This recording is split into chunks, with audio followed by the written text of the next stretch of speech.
Assalomu alaykum. Hurmatli obunachilar, mana bugun 8-oktyabr Mevacha bog'iga keldik. Ishdan kelib biroz dam olishim kerak, damda olmay keldim. Obunachilar talablariga muvofiq bu haqida ma'lumot bermayapsiz deydi. Dam olmasdan keldim mevacha terishga, sizlarga ma'lumot berishga. Bu yagida go'ji degani tarkibi juda kuchli narsa. Tarkibida 21 mikroelement bor. Kaliy, kalsiy, magniy, sink, selin, yod, kobalt, germaniy. Germaniy degan elementi bu har bir insonda uchraydigan onkologik hujayralar bo'ladi. Har bir odamda bor onkologik hujayralar. O'sha hujayralarning rivojlanib ketishini bloklab turadi. Chunki onkologiyasiga borib qolmaydi, doim iste'mol qilib yurgan odam. Buni iste'mol qilmay yurgan odam nasriyasi tushadi, immun tushadi. Onkologik kasalga chalinib qolgan o'zi bilmayapti. Kimning qanchadan qancha odamlar hozir onkologiyaga chalinib qolgan. Yoki jigar siryozga chalinib qoladi. Immun tushdimi kasallik kelib chiqaveradi-da. Har qanday kasal ham kelib immunga ulanaveradi. Agar immunitingiz kuchli bo'lsa, hech qanaqa kasal sizga xavf sololmaydi, hech qanaqa. Keyin 21 mikroelement bor. 18 ta amino kislotasi bor. 18 ta amino kislota, hattoki limonda ham 18 ta amino kislota bo'lmaydi ekanda. Mana asalor sutida ham 18 ta bo'lmaydi deyilgan. Bunda 18 ta amino kislotasi bor. 8 ta polisaxaridi bor. 8 ta monosaxaridi bor. 8 ta bikarotin deganlari bor. Keyin mana antioksidant deganlari ham bor. Antioksidantlar ham juda bir hujayrani himoya qilib turganda doimiy. Keyin tarkibida 3 ta polisaxaridi, 4 ta polisaxaridi bor.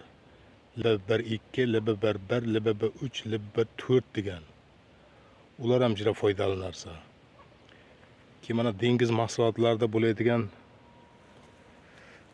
omega 3, omega 6 uglevod jirlari ham bor. Ular asli dengiz mahsulotida bo'ladi. Lekin bu yagida gojini ham tarkibida bor ekan shular. Keyin vitaminlarga ham juda boy. Vitaminlardan qaysilari? Vitamin C bor, vitamin A bor, vitamin E bor, vitamin B'lardan B1 bor, B2 bor, B6 bor, B9, B12 bor tarkibida. Mana odam sog'lom yashash uchun vitaminlar juda bir zarur. Ayniqsa mana B vitamini. Tashqaridan B vitamini hech kim ola olmaydi organizmga. Faqat shu yegan ichgan meva-chevalardan olinadi. Endi bu kasalliklarga keladigan bo'lsak, bu har qanday kasalga to'g'ri kelaveradi. Faqat mumkin emas degan joyi bor. O'sha mumkin emas degan joyiga mana yosh bolalar 3 yoshdan pastiga mumkin emas. Keyin mana beremenli ayollarga mumkin emas. Keyin emizikli ayolga mumkin emas. Keyin temperatura qilib turgan payti mumkin emas. Qizil narsaga allergiyasi bor insonlarga ham mumkin emas iste'mol qilish. Ularga iste'mol qiladigan bo'lsa, bu rangi qizil-ku, ularga allergiya beraveradi. Lekin allergiyani o'zi uchun foydali narsa bu.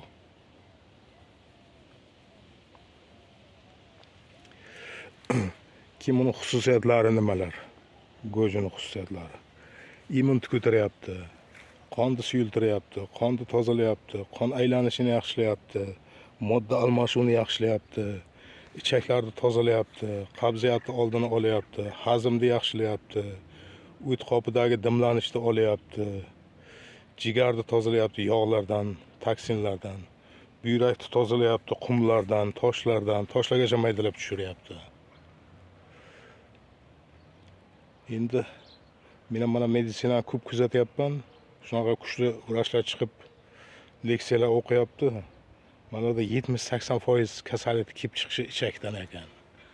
Mana o't dimlanadi, ichakda hazm buziladi, yegan ichgan ovqat chiriydi ichakda zaharlanish bo'ladi. bu badanga beradigan toshmalar, og'doqlar ham bari shu ichakdan.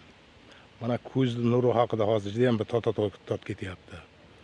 Ko'zni nurini ham olib qaraydigan bo'lsangiz, kelib chiqishi ichakdan bo'lyapti.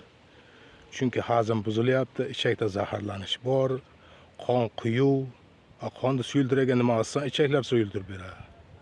Va ichi qotib yotgan odamda qonni suyulishi qaydan bo'lsin? Bana ko'zda tomirchalarda qon yaxshi aylanmadimi, qon quyuvmi? Ko'zni nuri kun sayin silablashib boraveradi. Bir xil insonlarni ko'ryapman, shu qon topshirishga bir ham turi kelib qoladi, borib qo'yamda ko'raman. Qon chiqmaydi-da. Shunchalik darajada quyuvlashib ketgan. Barakalash organizmiga shuni majburan yashatib turibdi ham. Hozir kimga, yoshlarga qarasangiz ham qoni quyuq. Qon quyuq bo'lgandan keyin qanday bo'ladi? Ko'z nuri ham silablashib boraveradi. Shu uchun iste'mol qilish kerak yagida go'jidan. Buni qilayotgani ishi nima? Qonni suyultiradi deyapmiz, immunni ko'taradi. Immun yaxshi bo'lsa hech qaysi bir kasal xavf sololmaydi inson hayotiga. Mana ichaklarni yaxshi tozalaydi.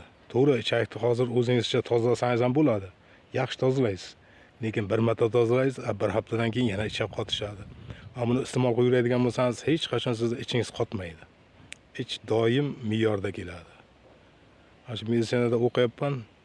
Kuniga 1, kuniga 2, kuniga 3 marta katta hojatga chiqadigan bo'lsa ham ichagingni tozala deyapti. Shular bir nimani bilsa kerak, ichakni tozala deb aytishyapti. Shunaqa odamlarni eshityapman. Bir haftada 10 kunda bir marta katta hojatga chiqadi deydi. Uni ichida nima uyapti, uni Xudo biladi. Shu uchun birinchi o'rinda ichni tozalash kerak. Mana ichni mana shu yagida go'jilar juda bir yaxshi tozalab beradi ichni. Doimiy iste'mol qilsangiz ichingiz umuman qotmaydi. Doim bir me'yorda kelib turadi. O'sha uchun harakat qilingizlar iste'mol qilishga. Buni iste'mol qilib yurgan odam semirib ham ketmaydi. Mana tanadagi keraksiz yog'larni eritib, keraksiz suyuqliklar chiqaradi deyilgan. O'shanda odam semirmaydi ham, semirib ketmaydi qisqasi. Keyin odamni yoshartiradi deyilgan. Yoshartirish evazi qaydan bo'lyapti? Mana mayda kapillyar qon tomirchalari ham qon yurdimi? Mana yuzingizda, ayniqsa qo'llarda qon yurdimi, shu yerda terisi mana burishib, ajin tushib qolmaydi. Ajin tushmagandan keyin odam yoshargandek ko'rinadi. Ko'p odamlarga qaraysiz, ajin tushib qolgan, o'zi yosh bo'lsa ham. O'zi mana mayda kapilli qon tomirchalarida qon yurmay qolgan, qon quyuqlashib. Keyin mana uzoq umr ko'rishga yaxshi deb, umrni uzaytiradi deyilganda. Umrni uzaytirishi nimadan bo'lyapti? Mana ichaklarni yaxshi tozalayapti. Ich qotmagandan keyin odam sog'lom bo'lgandan keyin, qon suyuq bo'lgandan keyin, immun kuchli bo'lgandan keyin yashab ketaveradi-da uzoq yil, uzoq umr ko'rib. Mana davlatimiz ozmi ko'pmi pensiya berib turibdi uzoq yashaganlarga. Nevara, shivara, evralarga qarab yuribdi-da. Umri uzoq bo'lsa, sog'lom bo'lsa, birovga ziyoni tegmasa, birovning qo'liga qarab qolmagan bo'lmasa. Shu uchun harakat qilingizlar. Uzoqroq yashash uchun, sog'lom yashash uchun go'ji iste'mol qilingizlar. Har bir xonadonda 2 dona o'sish kerak buni, har bir xonadonda.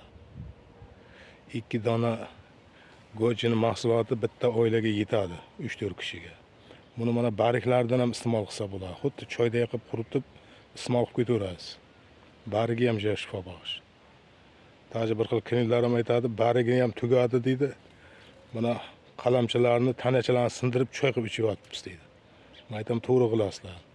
Organizmga kirsa, ishni yaxshi tozalab tursa, tanasimi, bargimi, mevasimi bari foydasi bor. O'sha uchun qiziqingizlar. Mana kommentariyalarga ulgurolmayapman yozishga. Ishga ketaman, ishdan charchab bir 2 soat dam olaman, mevacha terishga kelamiz. Shu kecha kechqurun ishda edim, o'zi ham 2-3 gacha yozdim kommentariyalarga. Har qaysiga javob berib o'tyapman. Qo'limdan kelgancha. Telefonlarni ko'tarilmayapman. 4 tomonda 4 ta kamera turadi. kerak bo'lsa ovozgacha ham yozib olyapti. Ishxonaga mumkin emas telefon ishlatish. Bir balo qilib yashirib sintirib kommentariy yozyapman ekan. Gaplashishimda iloji yo'q. Gohida rulda bo'lib qolaman, gohida uyda meva terishda bo'lib qolaman. Kimga ma'lumot kerak bo'lsa, iloji boricha qo'ng'iroq qilingizlar. Birdan bo'lsa birda tushib qolarsizlar. Ma'lumot to'liq beraveraman. Lekin iste'mol qilingizlar. Nafaqat ko'z nuriga, bu deyarli hamma kasallarga, mana davlinaga ham, saharga iste'mol qiladiganlarda qondagi qand miqdorini kamaytirib, insulin ishlab chiqishini yaxshilaydi degan. Ichaklarni yaxshi tozalagandan keyin mana oshqozon osti o'zi ishlab ketadi. Biz nima qilyapmiz? Oshqozon ostini ishlatmasdan turib, ovqat yer emas, yeb bo'lgandan mezinda urib olamiz. Mezinda urgandan keyin oshqozon osti bezi qaydan ishlasin? Unga yordamchi doim kelib turgan biza. Shuning uchun mezindan ko'ra ovqat sal kamroq yeyish kerak. Qorin to'ymasdan turib ovqat yeyishni to'xtatish kerak. Kechqurungi ovqatni qarong'i tushgancha yeb olish kerak. Qarong'i tushgandan keyin yotishdan ilday yeb yotish shart emas. Hamma kasallik mana shundan kelib chiqyapti. Kechqurun ovqatni zo'r qilib yeb olamiz. Keyin kechasi bilan oshqozon, jigar, yurak kechasi bilan ular dam olmay ishlab chiqadi. O't qopi tashamaydi kechga borib. Keyin uyqudan turamiz, charchab, ezilib, boslig'ib, bari hazmda buzilishidan bo'ladi. O'sha uchun ovqatni yeyishni sal madaniyatini ham o'rganishimiz kerak. Bu turishga o'zimiz sog'lig'imizni o'zimiz yeb boraveramiz. Har bir insonning o'zini ichida o'zini bir doktori bor-da. Har qanday kasalni ular o'zi yengib beradi. Lekin shularga biz yordam qila olmayapmizmi? Shu ichimizdagi doktorimizga hech bo'lmasa mushayt qilmaylik. O'zlari ishlayversin. Kechga qorin to'yg'izib qo'yamizdan keyin o't tashamaydi, oshqozon uni ishlataman deb charchaydi. Keyin chala-churpoq jigar qonni tozalaydi. Jigar keyin tanaga chiqarib yuboradi. Tanada har xil toshmalarni ko'rsatib beryapti, og'doqlar chiqib ketyapti, bari shu ichakdan. O't dimlanadi. O't tashamaydi, ichak hazm qila olmaydi oshqozon. Barakalash organizmimizga haqiqatan bir kuchli bir Alloh tomonidan juda bir kuchli ishlab chiqilgan. Biz harakat qilmasak ham o'zlari harakat qilib o'tadi. Lekin shuni harakatiga bizlar yordam emas, faqat mushayt qilamiz. Tanamizdagi doktorimizga. Shuni mushayt qilmaydanki yordam qila olmaymiz, shu ovqat yeyishimizga sal e'tiborli bo'laylik. Qorinni to'yg'izib ovqat yemaslik kerak. Kechga ham ovqat yemaslik kerak. Qarong'i tushgandan keyin juda bir ochqab ketsa, soat 10:00 meva-cheva yeb qo'yish kerak. Keyin odam o'zini sal bir xursand sezish kerak doim. Xo'mrayib yashamaslik kerak. Xo'mrayib xafa bo'ldingizmi, appetit ham bo'g'iladi, hazm ham buziladi. Ana shu tomonlardan ehtiyot bo'lingizlar. Iloji boricha shu anaqa o'tish kerak. To'g'ri ovqatlanishga. Mayli, keyingi videolarda ko'rishguncha sog' salomat bo'lingizlar. Kimda qanaqa savollar bo'lsa, kommentarlarga yozib qo'ng'iroq qilib turingizlar iloji boricha. Mayli, sog' bo'lingizlar. Salomat ko'rishaylik.